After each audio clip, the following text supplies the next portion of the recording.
Welcome to Only Ghosts in the Building. This is your host, Emily Claire. And Karen Lynn. And happy 25th episode! Wow, I can't believe already. Boom, We're at baby. number 25. Wow. All right, so Jim Harold. Yay! Shout out to Jim. Jim Harold's Campfire book 6 is out. So everybody go get it.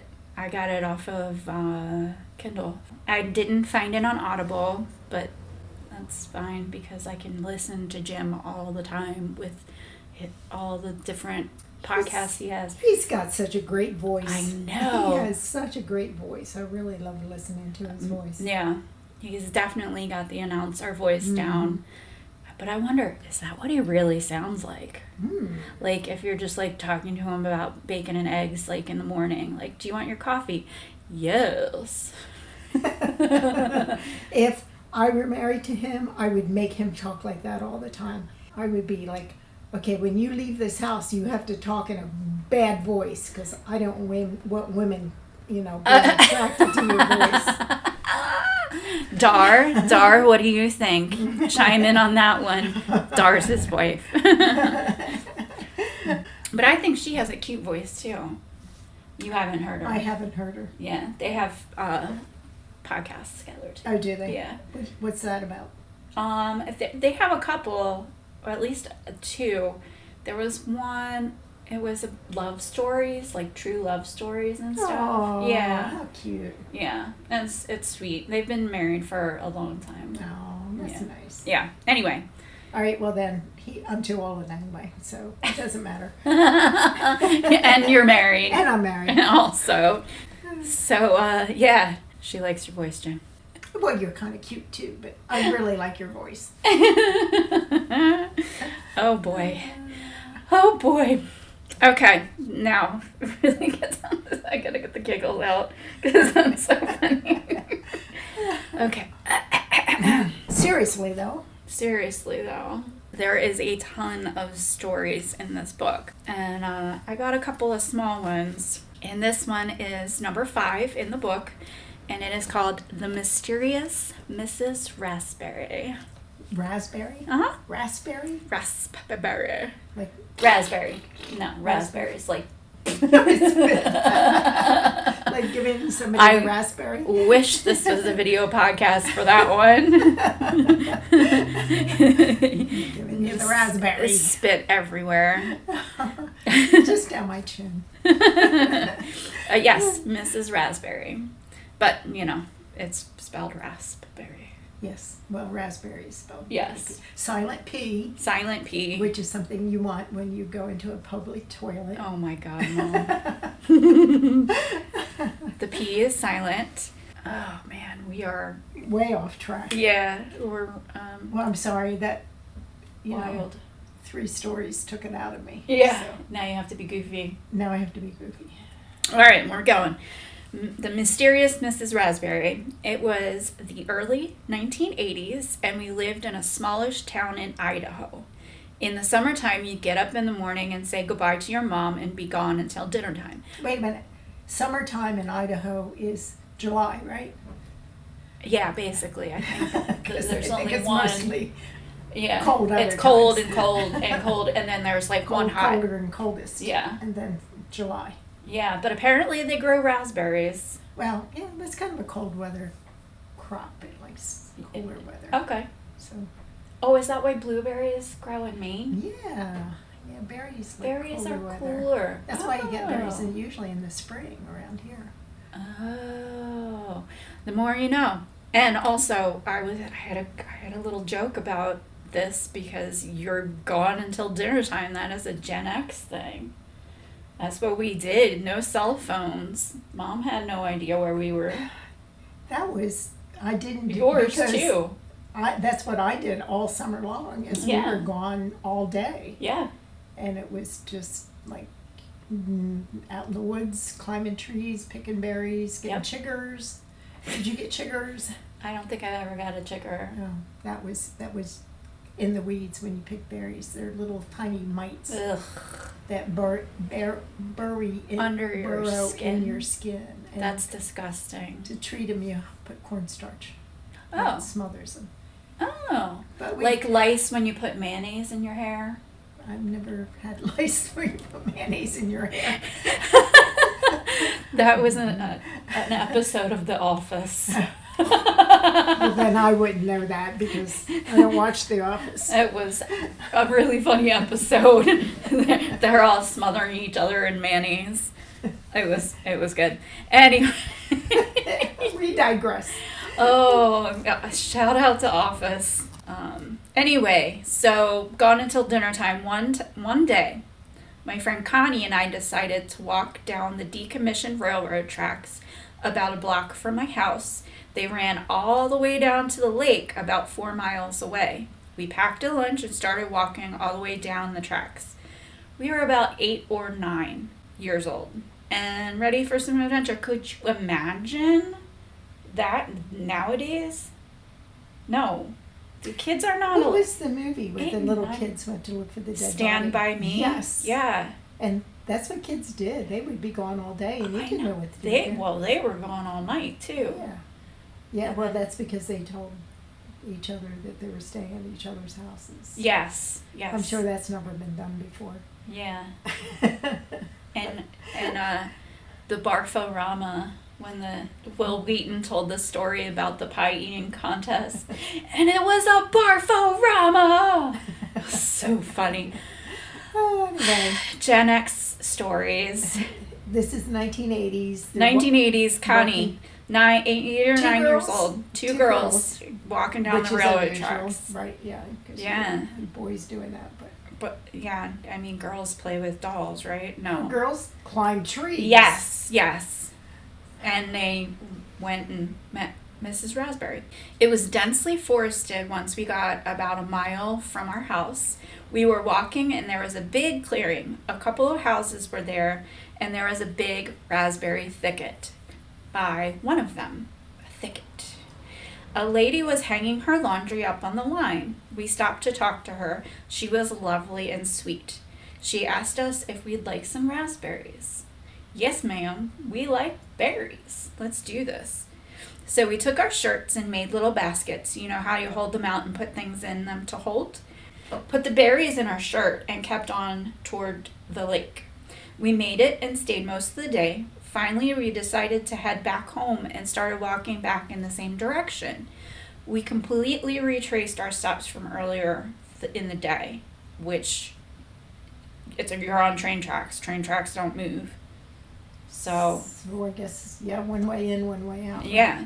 So we walked all the way to my house and never passed that house again. There was no house. There was no clearing.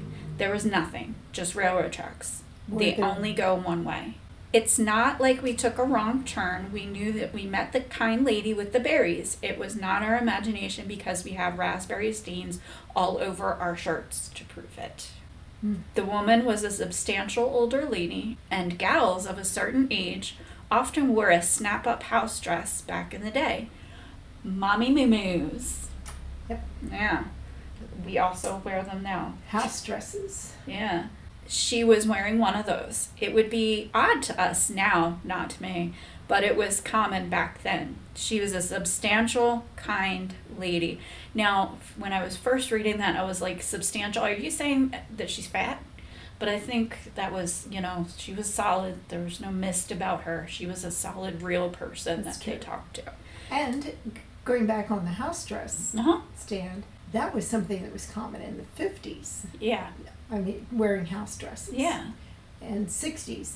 So 80s, I'm not so sure about. I guess I think something, grandmas but had the moo-moos. snap-ups- But they're not moo-moos. Moo-moos are Yeah, moo-moos different. are like, House dresses are yeah.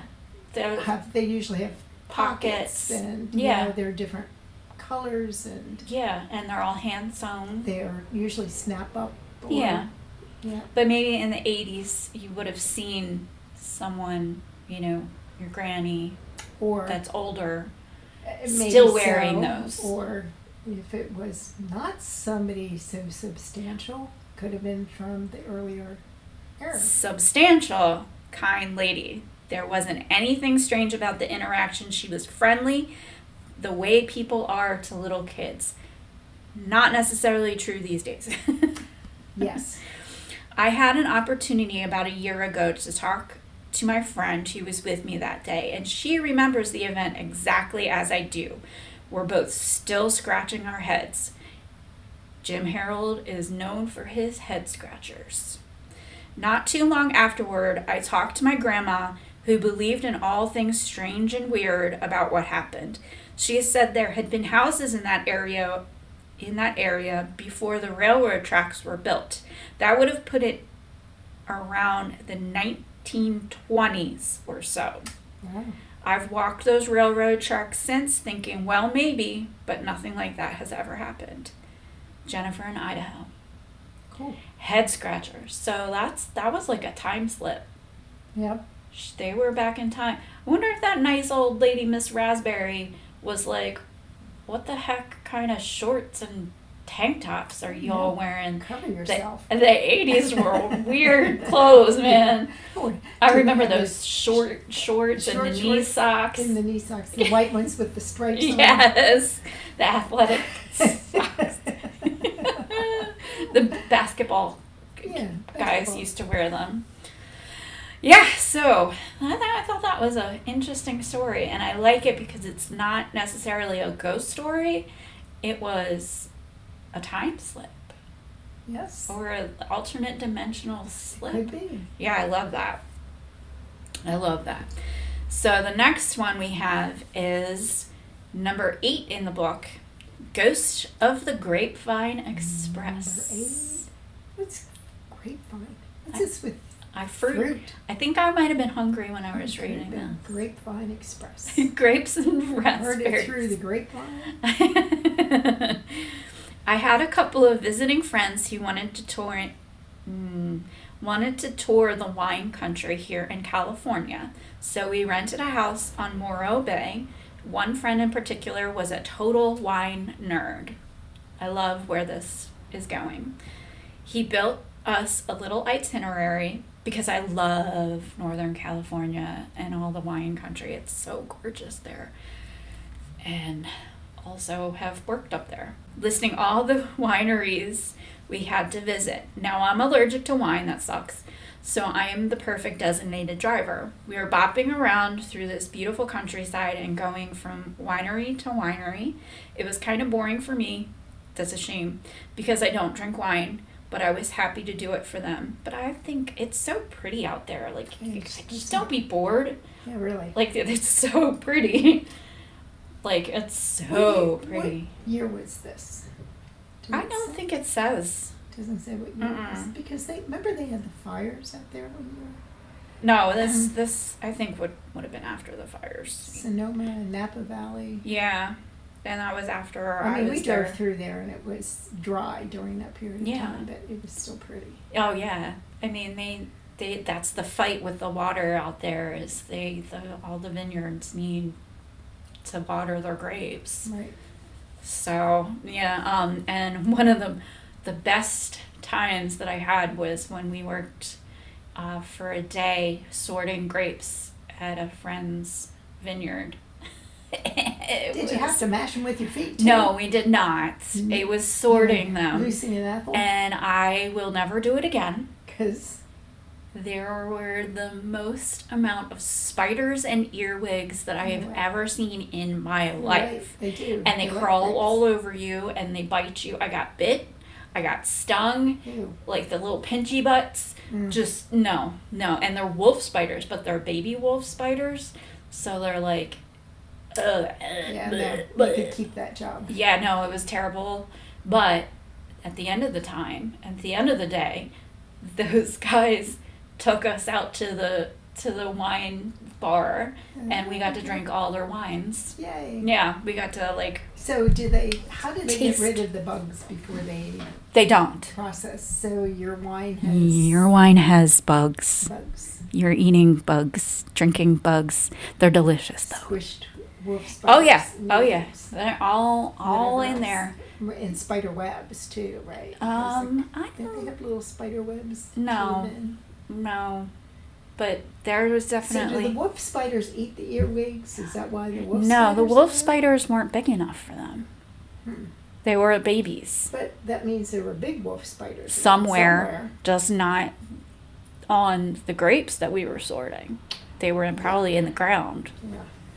Maybe they Go. fell off when the grapes were harvested. Yes, but the little ones kind of stayed there. Oh God, it was awful. I'm traumatized. I am a post-traumatic stress disorder just from that day, with spiders and earwigs, little pinchy butts. I know you saw them the other day In the pool, and it and you triggered just me. About Triggered jumped me. out. I did almost It's jump just out. an earwig. The only thing I remember about earwigs is, do you remember that story about the guy with the earwig No, in his ear? no, that's terrible though. Well, It laid eggs, right? yeah. Yeah. But they couldn't back up. It had to eat its way through. Oh. He went crazy. And he survived. This is real? No, it's a... Oh, it's a It fake wasn't- me story. It wasn't Alfred Hitchcock. It was one of those weird Twilight Zone, maybe. It was a Ew. Twilight Zone Okay. story, and this guy wanted this woman, and to kill the husband, he put an Oh, she did it. earwig in his ear, Oh, snap. and it was gonna, Earwigs, guys. Ladies, earwigs. and it couldn't back up, so it only could go forward. This would have made Lorena Bobbitt's story so much better.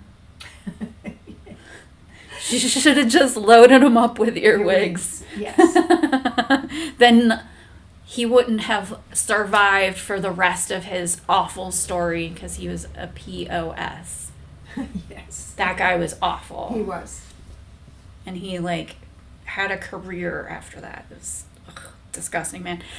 Oh my God, I'm still on the first page of this story. Okay, so we digress. 20 times over. It was kind of boring for me because I don't drink wine, but I was happy to do it for them. So sad for you. Because wine is delicious, even with the bugs and the spiders. In the late afternoon of the first day, we ended up at a winery with 3 train cars on the premises. Wait a minute. Train cars Train cars. with rail cars. Rail cars, like where people sat. Mm-hmm. Passenger cars. Mm. So there was 3 of them. I guess they were collected there. They were all connected and sat behind the wine tasting building. So a lot of the places out there, they have their wine tasting building where you go in, taste the wine, and buy it. It's like a shop.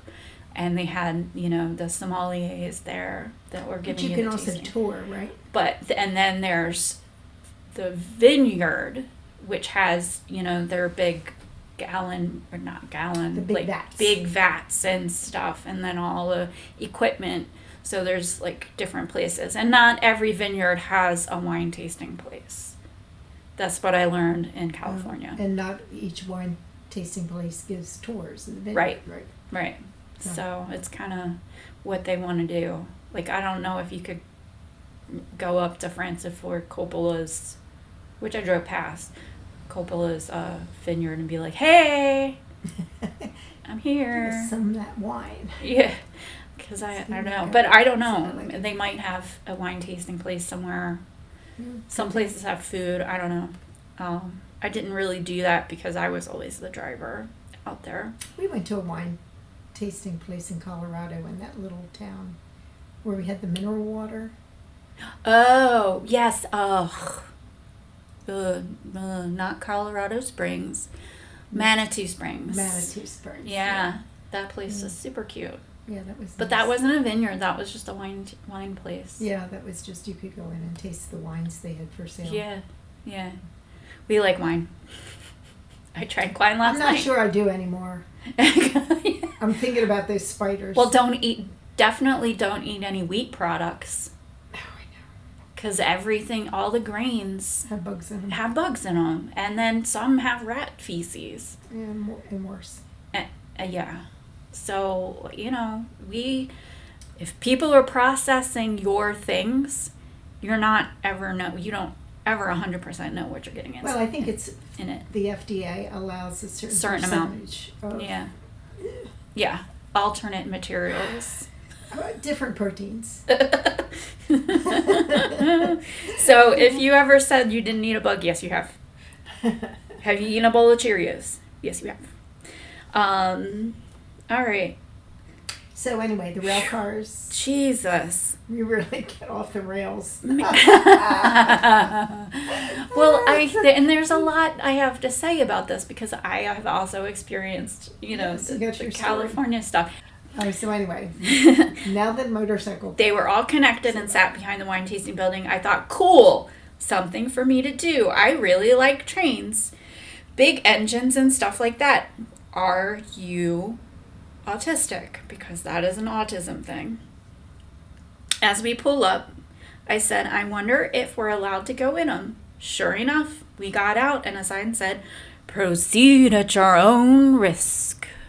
It was that kind of thing. Don't smoke, and be careful. Yada, yada.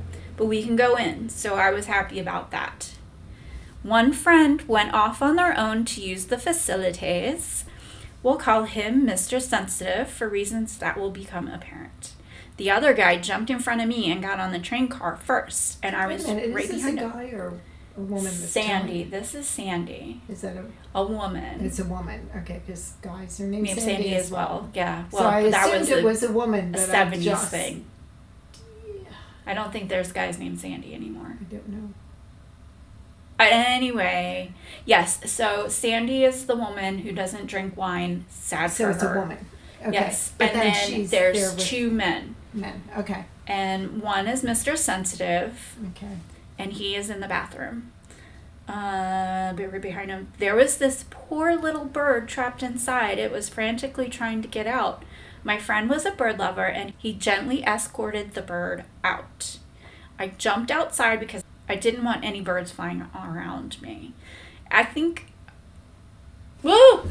What? Oh, there's a bug on me. Where did it go? It was an earwig. Oh, stop. It was not. I think it's in my pocket. I'm taking my clothes off.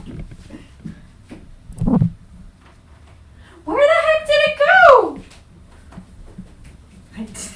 Mom, I'm taking my clothes off. It is not. There isn't a bug. Yes, there was. I promise you. It was crumbs from the bear claw. No, it was a bug. It's over there. It is! Oh my God! It's an earwig. Was. Oh my God! Is it a ghost earwig? What in the heck was that? It's a ghost earwig. It fell on me from the ceiling.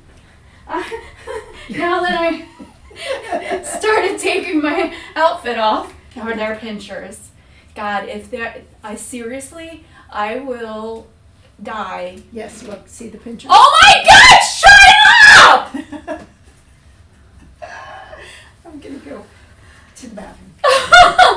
Mom, there's an earwig that fell on my shoulder. Wow. So, I'm losing my mind.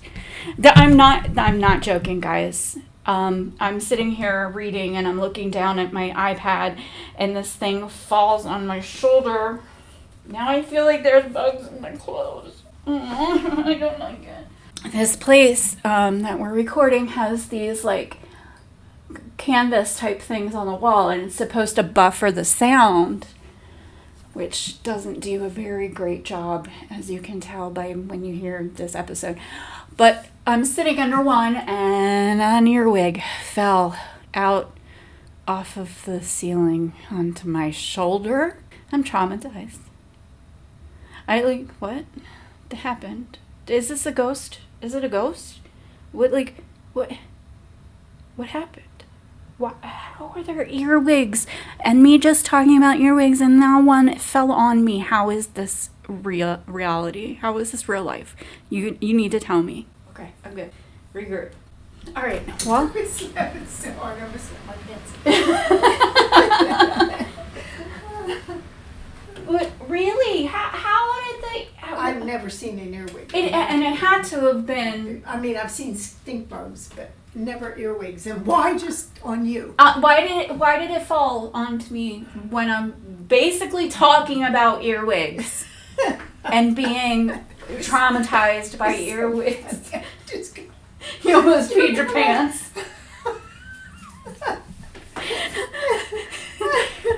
Oh my gosh. No, but why? Can you answer me why? I think it's from one of these. Because you've been disrespecting the earwig. I am they're sorry. Come get you now. I will pray to the earwig god, even though Mom stepped on it and killed it. Sacrifice to the earwig god. Sorry about that, but oh my God. I mean, I have never seen an earwig in here. I get stink bugs all the time, but never earwigs. So I think there's something going on here. Okay. That is more interesting than the ghost stories that we're reading. Yeah, like, I guess I'm going to have to keep all of that in. I don't know, you're screaming like a little girl. Yeah. Yeah. I mean, I had a childhood regression to this. I had an earwig once bite me. So I've never heard it pinched. I know, but I had it. So remember how we used to keep our like summertime clothes in the attic at Breezeway? Right. We brought stuff down, and my bathing suit from the year before was in this box. So I was pulling it out, and I was trying it on to see if I needed a new one.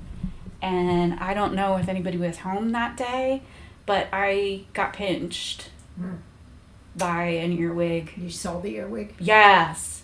Because I would say silverfish, I would say. No, it was a legitimate earwig, and I stomped the hell out of it.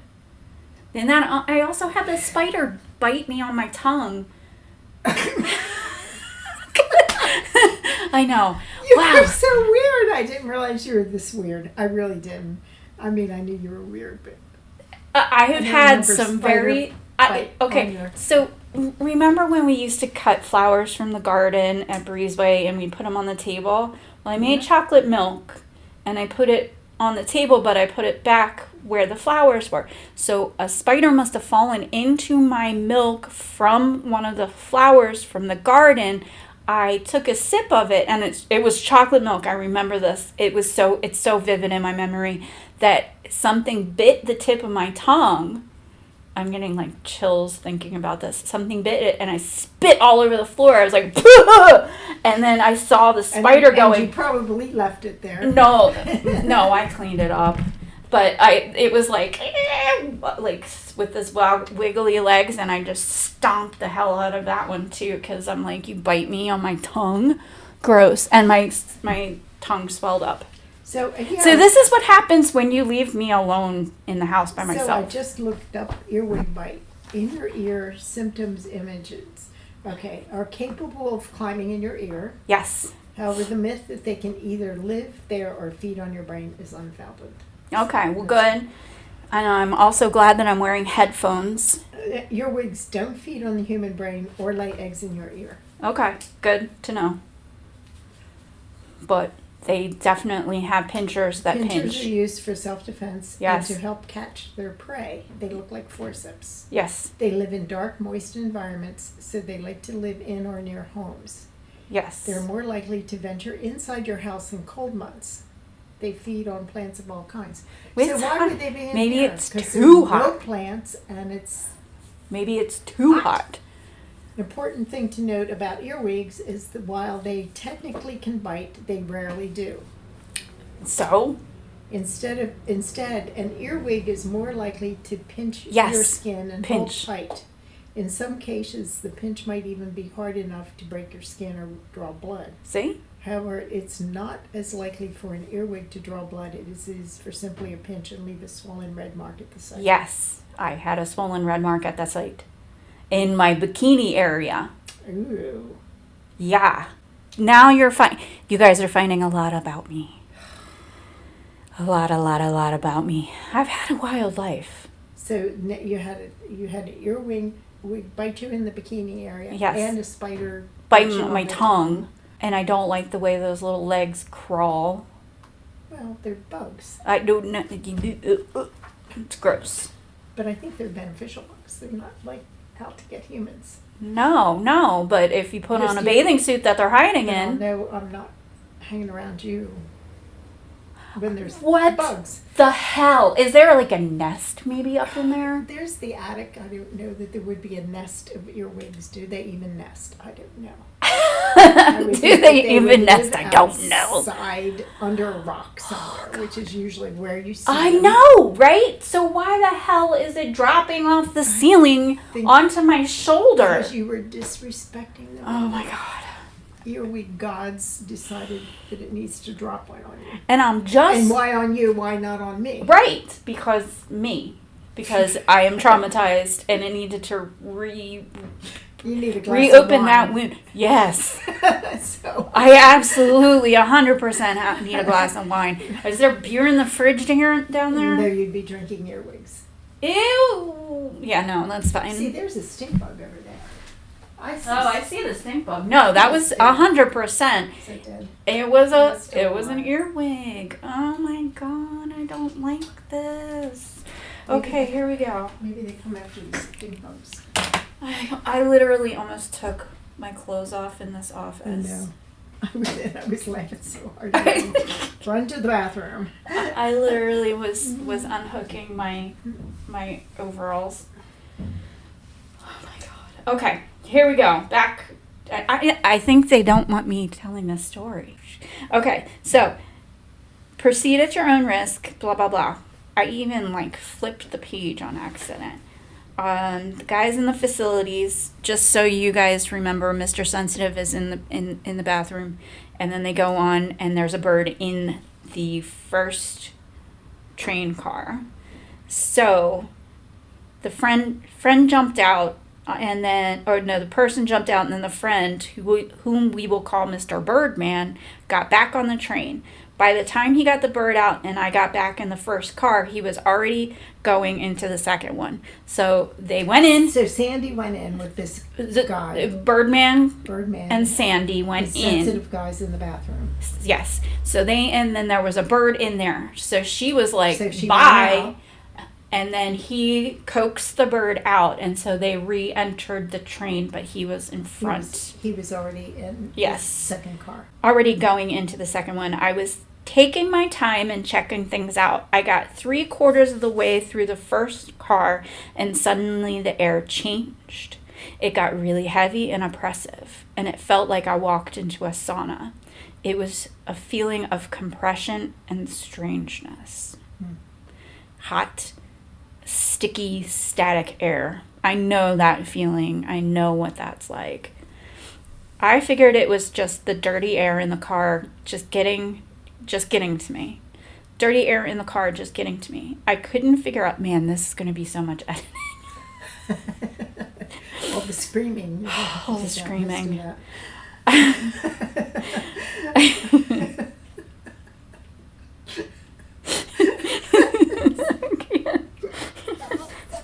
Oh my God. It's an earwig.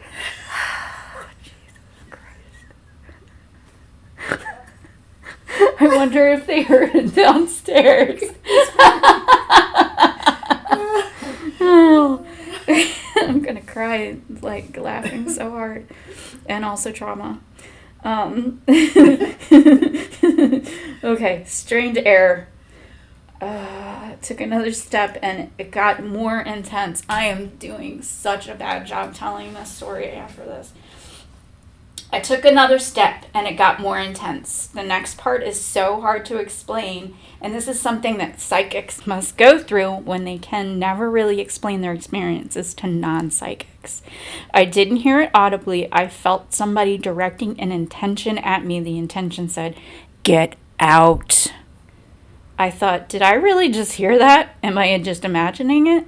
What's really going on? I shook it off, took another step, and again, the telepathic direction came. Get out. I looked to my left and I thought, ooh, there's something nasty right here. This is hard to explain, but I couldn't see anything with my physical sight. In my mind, though, I saw 3 people sitting there. There was a man and 2 women. The women sitting there paid me no mind, as if they didn't know I was there. The guy definitely knew. He turned toward me and looked dead straight at me. Their clothes were odd to me. I knew this particular observation car was built in the 40s. They were dressed more in the style of the early 1900s. Which was weird because it's the 40s. But I realized later that one of the other connected train cars was from that period. So maybe they shuffled up to first class. He's like, come on, ladies, let's go up to first class. Anyway, I was not seeing them, but still seeing them, if you know what I mean. It was one of the oddest things that's ever happened to me. This man had bushy, dark eyebrows and a heavy, thick mustache. He was staring at me with these really dark, piercing eyes. If he could have shot daggers out of his eyes, he would have. When I looked at him, I knew the guy was a stone-cold killer in his former life. There was no doubt in my mind. This was a very horrible, nasty person with ill intent. It freaked me out a little bit. I thought, well, I'll just walk past this guy really fast and go through the vestibule because I want to see the rest of the train.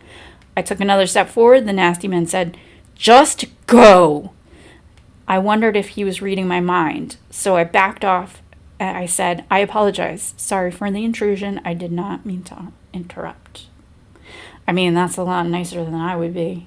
I'd be going, yeah! You would be. I'd be like, please, I'm going.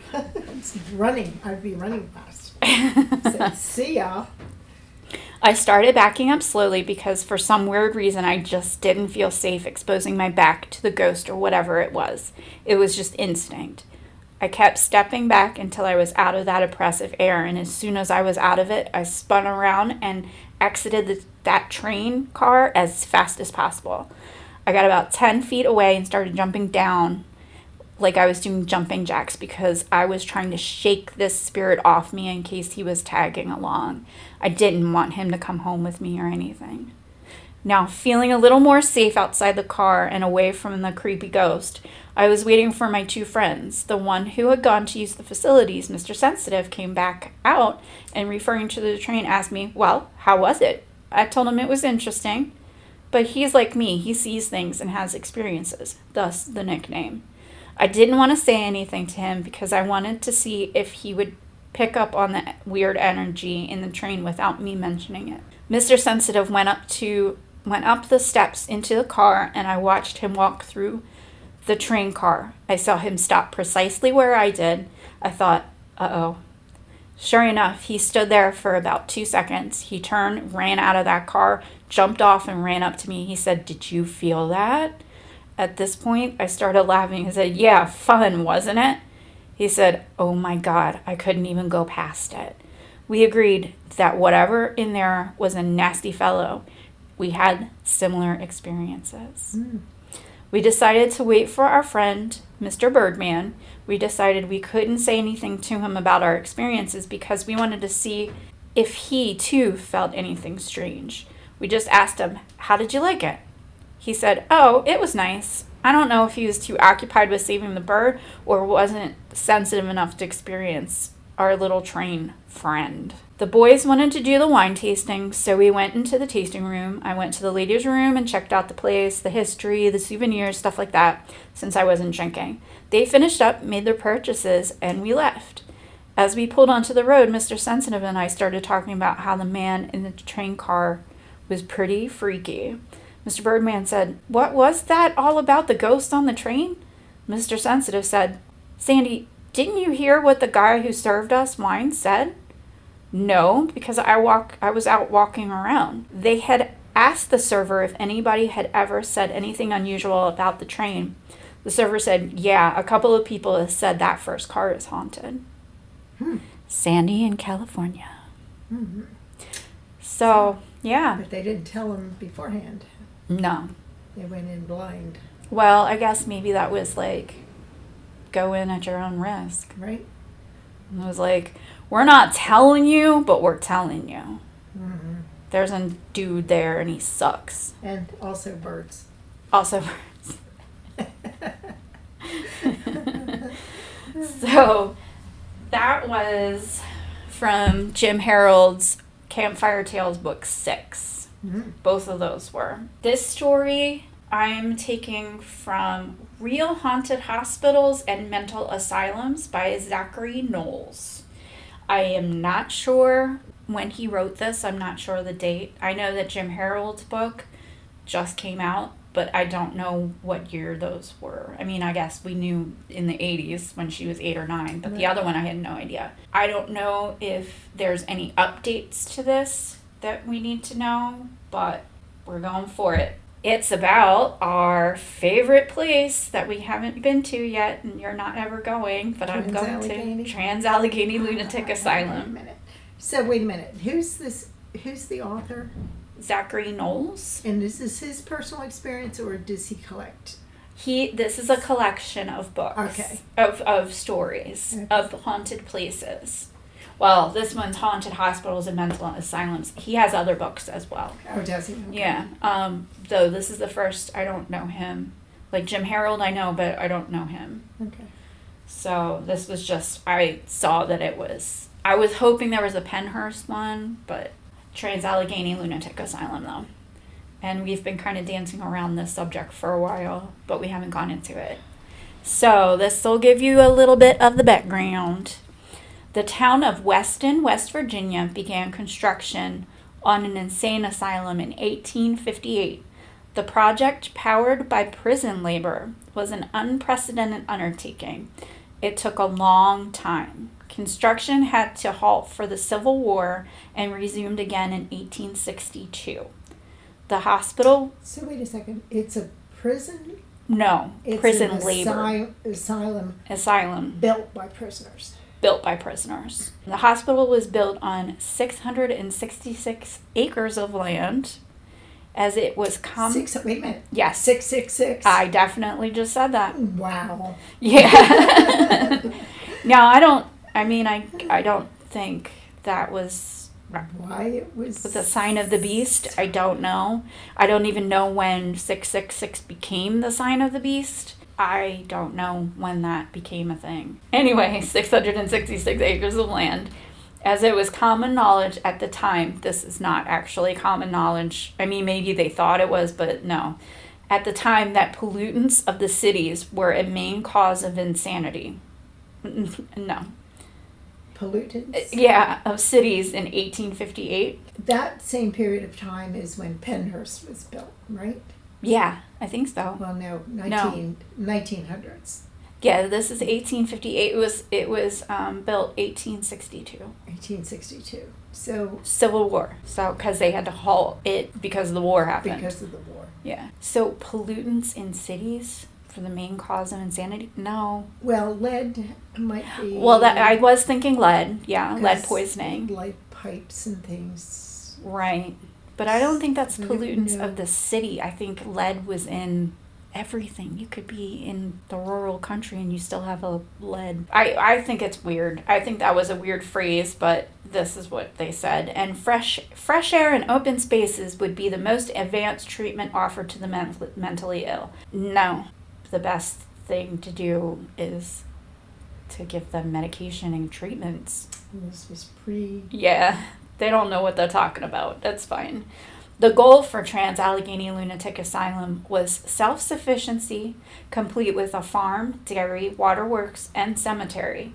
The second largest hand-cut stone building in the world, though the Kremlin was larger. The hospital opened its doors officially in 1864. Per necessity, a separate section for African Americans was completed in 1873. So even the Civil War happened, but still segregation. So they had to going back to 666. Yeah. It's in the Book of Revelations in the Bible, chapter 13, verses 11 to 18. Chapter 13, verses 11 to 18. Right, Book of Revelations. When I saw a second beast coming out of the earth, it had 2 horns like a lamb, but it spoke like a dragon. It exercised all of the authority of the first beast on its behalf, and made the earth and its inhabitants worshipped the first beast, whose fatal wound had been healed, and it performed great signs, even causing fire to come down from heaven to the earth in full view of people. Okay. That was when that was first 666 came in Revelations. Okay. Well, okay, so we answered that question. 666 was known as a thing. Why they chose 666 acres of land, I don't know. But it seemed important enough for them to put this in here. So anyway, they had the black section, which I would like to know what separate section. I would like to go to that section. That has that? Yeah, the black segregation spot. Yeah, that I would like to know about that. Despite such expansive grounds, Trans-Allegheny was designed to hold only 250 people, but that soon changed. By 1880, it held 717 patients. By 1938, it was up to 1,661 patients. There were more than 1,800 patients in 1949. Patient population peaked at 2,400 in 1950. Holy cow. Now, it's a big place, Yeah. but it was only originally designed for 250 Did people. they increase it in size when they added people, or? I don't know. I don't know. I really don't know. We need to do Yeah. history on Yeah, well, Trans-Allegheny. I wanna go. Yeah. So, So- that forthcoming episode on the history of Trans-Allegheny. Yeah. But yeah, that makes some conditions pretty yes. nasty. Yeah. Diamond Sea Coast investors say it's big. I mean, everybody says it's a Yeah, big yeah, place. and it looks by the pictures that it's pretty big.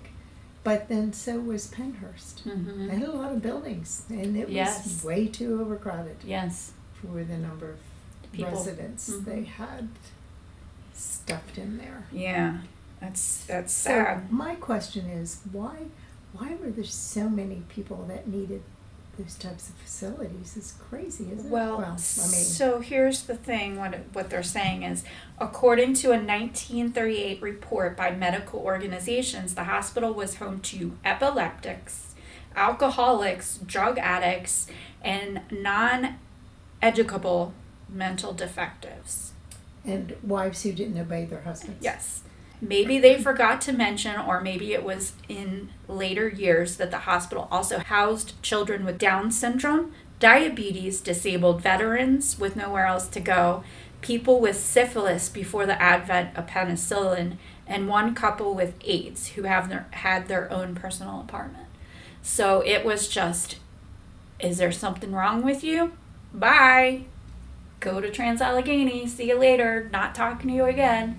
And it was a state-run hospital, so it would have received funding from the state and probably Of West federal Virginia. funding, which isn't a really But even wealthy now, state. it is not wealthy.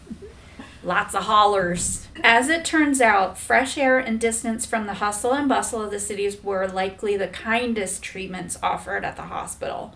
Frontal lobotomies, electroshock therapy were commonly provided for the most difficult patients, helping them to calm down or at least instilling enough fear in them that they would comply. Like many giant institutions at the time, overcrowding started to take its toll very early on. The Charleston Gazette in West Virginia wrote a series of exposés about the hospital in 1949 describing poor sanitation and the lack of supplies, furniture, lighting, and heating. By the 70s and 80s, things managed to get even worse. Oh my gosh. Despite a relative decrease in patient population, reports of patients killing other patients passed without investigation, and female nurses and staff were often assaulted. One nurse went missing only to be found dead at the bottom of an unused staircase nearly 2 months later. Oh my gosh. Doctors and staff started pulling out all the stops after that. Patients who could not be controlled were now locked in cages. It's pretty clear that no one will ever know the full extent of patient mistreatment during Trans-Allegheny's long history. Records from the hospital are amazingly incomplete. Many patients who checked in never seemed to check out. In the hospital's private cemetery, headstones are missing. Others are just numbered bricks, leaving no clues about their occupants. Hundreds are said to have died in the hospital, though with such shoddy record keeping, some think there could have been thousands. According to Andrea Lamb, a tour guide at the now derelict facility, families were often discouraged from contacting their loved ones who were committed to the hospital. They were told if they ever got a letter from them, to never even open it. They're like, if you get one, don't bother reading. Because we don't want you to know what's really going on here. Yes. That's assuming that the letter got out to begin with, because... Correct. Right? It's sad. It is sad. It is very sad. And this is one of hundreds of hospitals all over America. And like, I mean, you know about Bedlam in England. Right. Like, that's just a tip of the iceberg in mental institutions. And they want to say that they're better now, but are they really?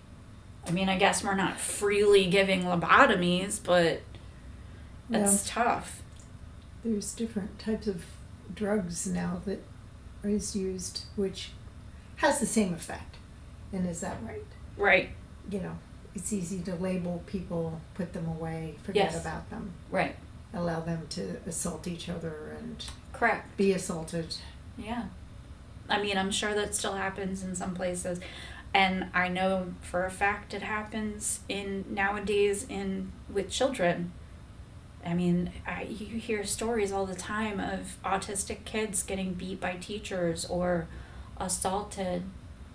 And, you know, I just can't. It's too much. Not to mention all the foster kids around. Oh, God, yeah. Yeah.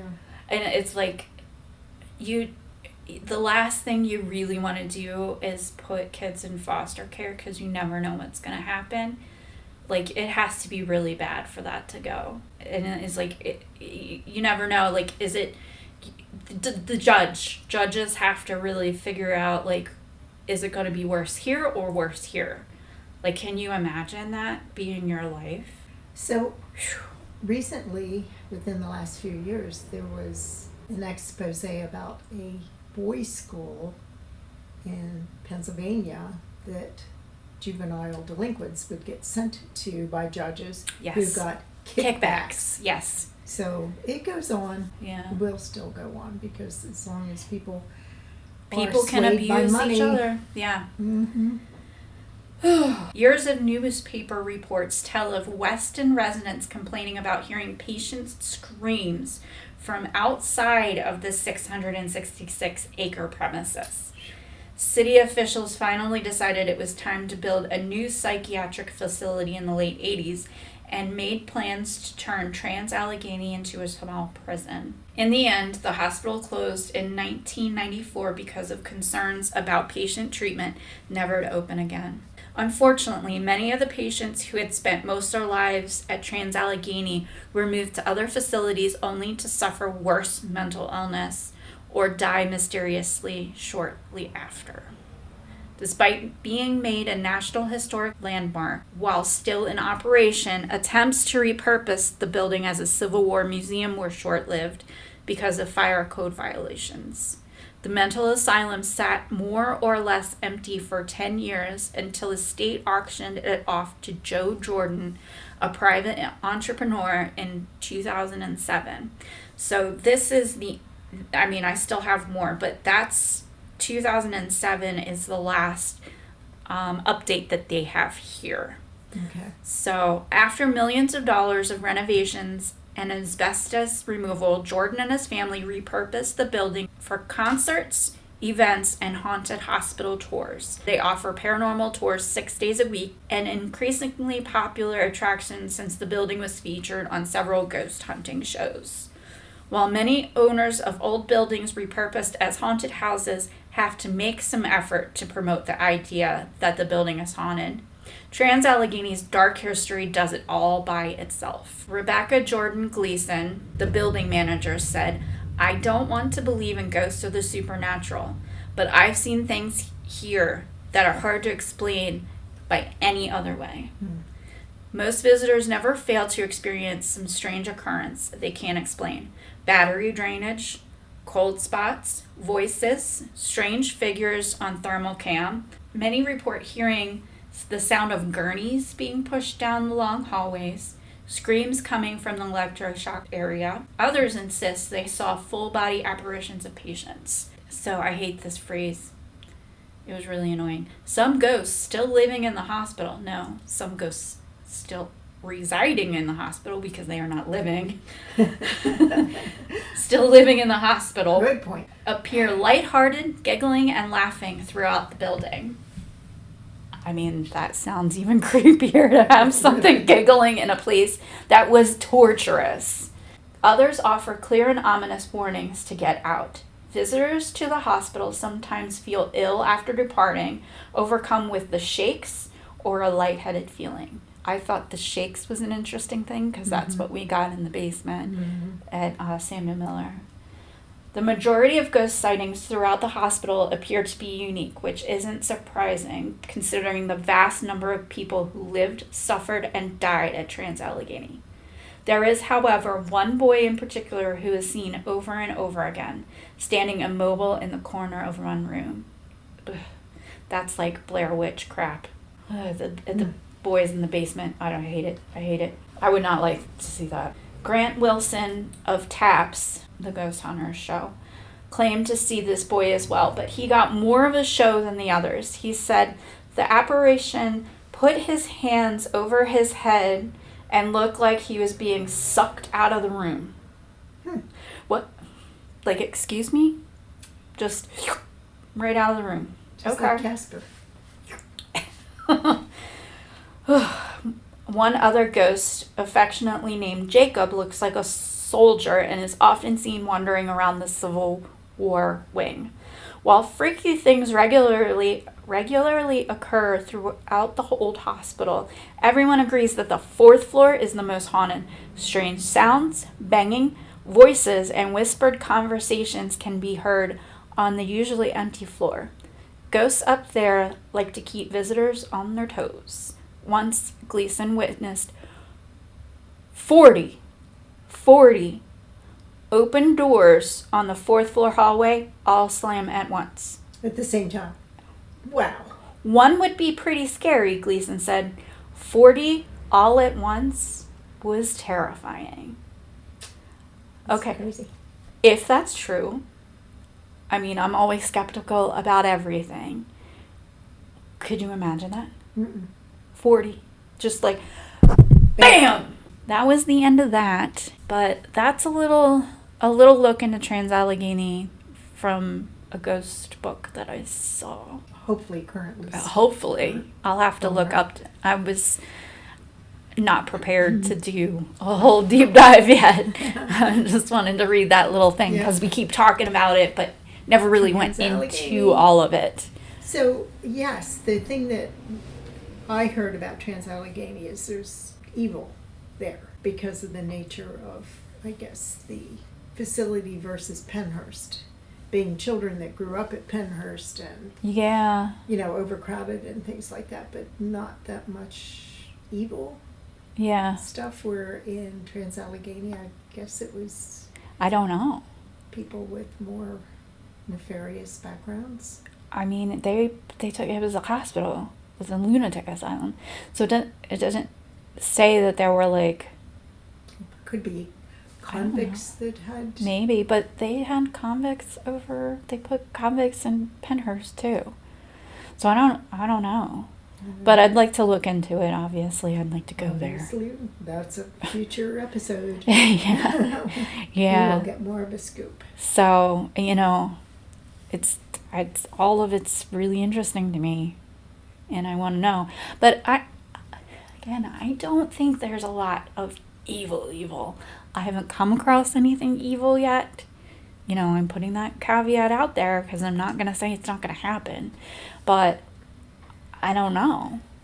So, I think if there is evil, then maybe it's like I guess Tony was saying, people with ill intent, creating portals, creating vortexes, bringing in entities that aren't supposed to be there. So I don't know. I mean, one of the things for me is I think we all create it. Well, when you think about evil, what is evil? To me, evil is someone that is a mass murderer. Right. Intentionally goes around killing people. A Ted Bundy. Whereas there may be people that are angry that they're stuck places and get annoyed at you being there. Right. That or they'll lash out. Lash out, or you invoke and they'll respond. Right. Provoke. Or invoke. Do you mean? Well, provoke would be more appropriate, I guess. Yeah. Provoke them. So, yeah. But you could invoke evil. Yes. Too. Yeah. Right? Invocations. Right. Well, and there's also evocations. If you go into witchcraft, invocation and evocation are two different things. Okay. So, which I didn't even know until recently. Because I always just thought, you're invoking a deity, but there's evocation where you're bringing them to you, and then there's invocation where you're bringing them into your body. So they would, you can channel them. You invoke, you bring them into yourself, where evoke could be just... Yes, like an evocation, like we're here, come party with us. We're leaving out some incense and some wine for you. Right. Which I, again, think that this is all human created, because I think our minds are we just have more capabilities than we even expect.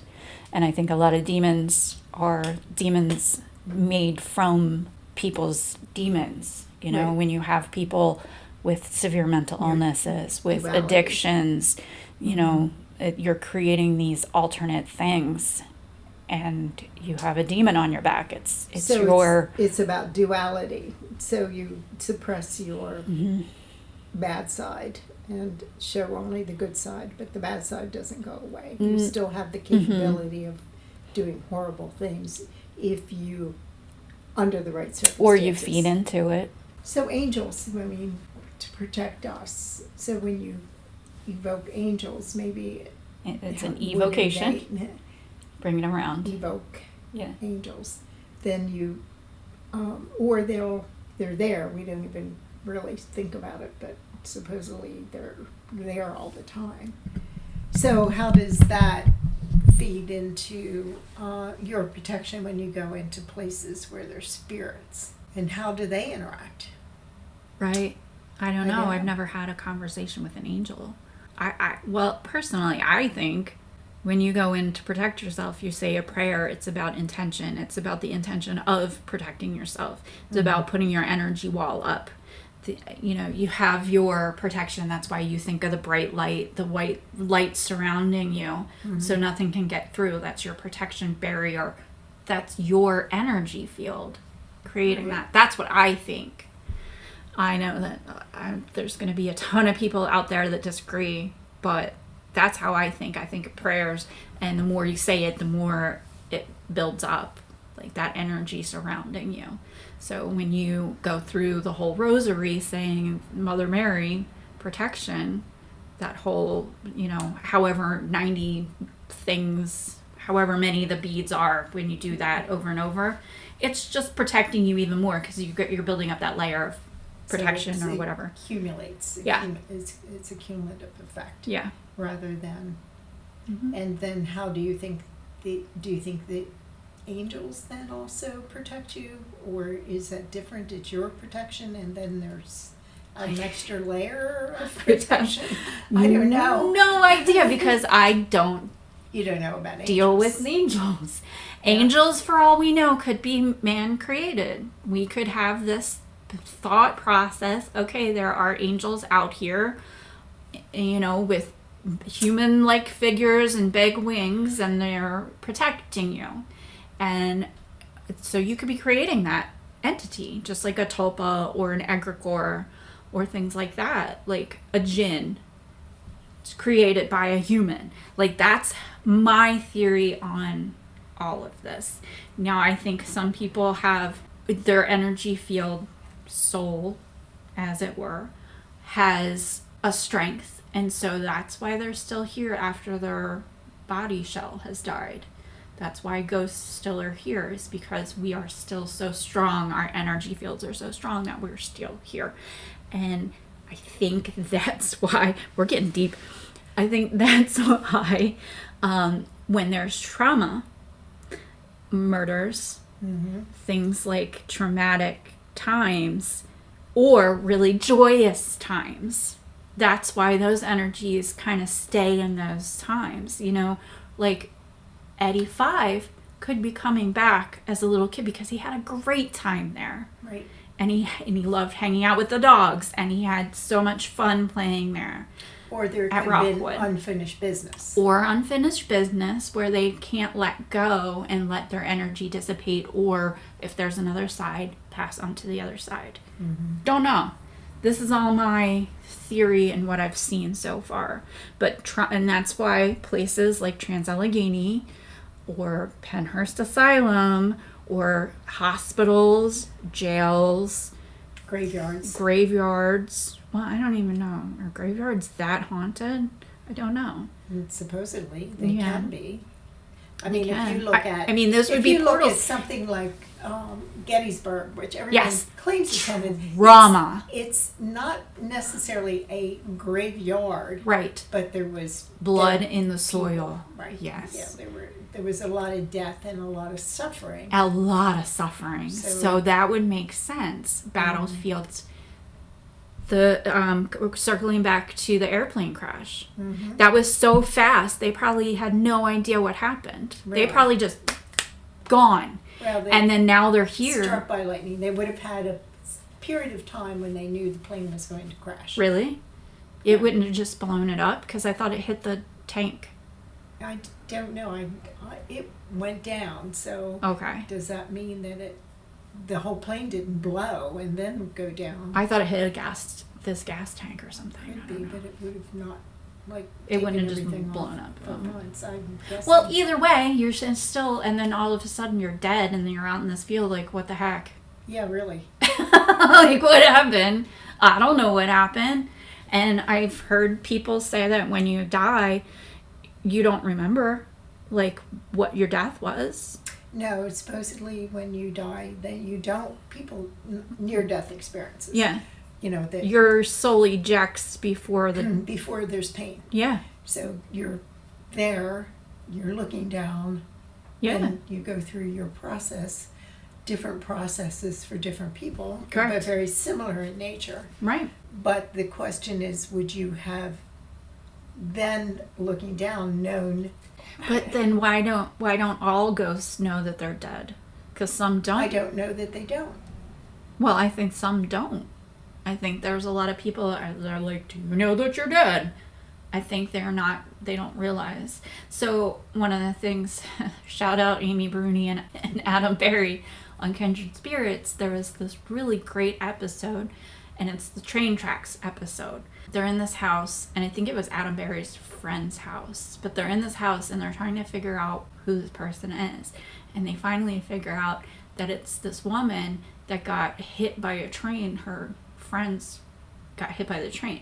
So they did this Estes method where he was at the house and she was at the train tracks, and they were talking to the spirit. And then a ghost train came. Basically, like, the train things came down, the gates came down, the lights went off, and there was no train. There was no scheduled train. There was not a train that usually comes. It just, something triggered that. And she was like, okay, I gotta get the F out of here. And it was a wild, interesting episode. But that woman, they were talking to her, she didn't know. And they told her, and then she moved on. And she said, okay, well, all right, see you later. Why am I here? I think that, there was a little unfinished business, but yeah, it was a really interesting episode. And so going by that, I think that she didn't know. She was not aware. And I think a lot of, especially if you're mentally unwell, you're just still there, lingering. Yeah. Or children. Right. Yeah. So. Or they can come in and out. or they can come in and out. And I think that is a thing that they can do as well. Like 85, I think he comes in. Oh, yeah. Because he Absolutely. there and some of the other entities I think they really loved it. And I think, I mean, was an I enjoyable place. feel like I love that place. Yeah. Now, over in the gardener's cottage, Not so much. not so much. I feel like there was some trauma over there. And, you know, Darlene and I got some negative stuff too. And I think somebody got killed in that woods over there. Could be. They kept saying there was a boy in the woods. And you don't even know. I mean, it could have been before. It could have been after. Or after. And it could have been recent. And we don't know. Mm-hmm. We just don't have that. I mean, I guess we could look up police records maybe. But I don't know. I don't either. So it's interesting. This is why we do this. Because there's so many unanswered questions. And we want to know. Yeah, now that we've been talking for over 2 hours. All right. I'm going home. Yes. Well, we did it. Happy did. 25th. High five. Yeah. Double high five. Yay. We will see you soon. Bye. Thank you for listening. If you have a story you'd like to tell us, please email us at onlyghostsinthebuilding@gmail.com, or you can find us on Instagram at Only Ghosts in the Building or Facebook at Only Ghosts in the Building. We also have a Patreon at patreon.com/onlyghosts-in-the-building, and you can come join for free, or we have a $1 a month tier or a $5 a month tier. Come check us out. We have a lot of good content there. I really enjoy the app and all its capabilities. You can listen, you can watch, and you can read and check out all our content right on there. We have merch for sale at onlyghostinthebuilding.com. There's some really cute stuff, including kids' clothes. Go check that out. Thank you so much. We will see you soon. Bye bye. Bye bye. Bye bye.